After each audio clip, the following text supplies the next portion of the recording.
Hi friends, இன்றைக்கி நம்ம என்ன செய்ய போகிறோம்னா ஓட்டை இல்லாத மெதுவடை தாங்க நம்ம செய்ய போகிறோம். இது வெளியே கிறிஸ்பியாக இன்னும் உள்ள சாஃப்டாக சூப்பரான ஒரு மெதுவடை தாங்க. வாங்க எப்படி செய்யலாம் பார்க்கலாம். வெள்ளை உளுந்து எடுத்துருக்காங்க. வெள்ளை உளுந்தை வந்து 4 மணி நேரத்துக்கு முன்னாடியே ஊற போட்டு வச்சுருக்காங்க. இப்போ பாருங்கள் எப்படி ஊறி வந்திருக்குண்டு. இதை வந்து என்ன செய்யணும்னா இதில் உள்ள தண்ணிகளை நீக்கிட்டு பாருங்கள் ஒட்டை தண்ணி எடுத்துகிட்டு இப்போ ஒரு மிக்ஸி ஜாரில் போட்டு நம்ம அரைச்சிக்கலாங்க. ஃபஸ்ட்டு ஒரு சுற்றுல இப்படி தாங்க இருக்குது. இப்போ கொஞ்சம் லைட்டாக தண்ணி ஊற்றிட்டு இந்த மாதிரி அரைச்சி எடுத்துக்கோங்க.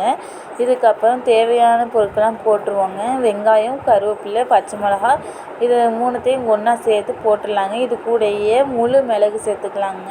முழு மிளகையும் சேர்த்துக்கிட்டு ஒரு 1/4 டீஸ்பூன் உப்பு சேர்த்துக்கலாங்க. சேர்த்துக்கிட்டு நல்லா பிசைஞ்சு எடுத்துக்கலாம்.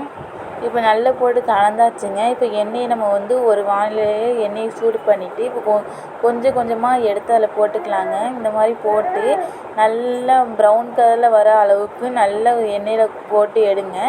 பாருங்கள் நம்மளோட மெதுவடைகள்லாம் இந்த மாதிரி கலர் மாறி வந்துடுச்சுங்க. இப்போ இந்த கலரில் வந்ததோடு நம்ம எடுத்துடலாங்க.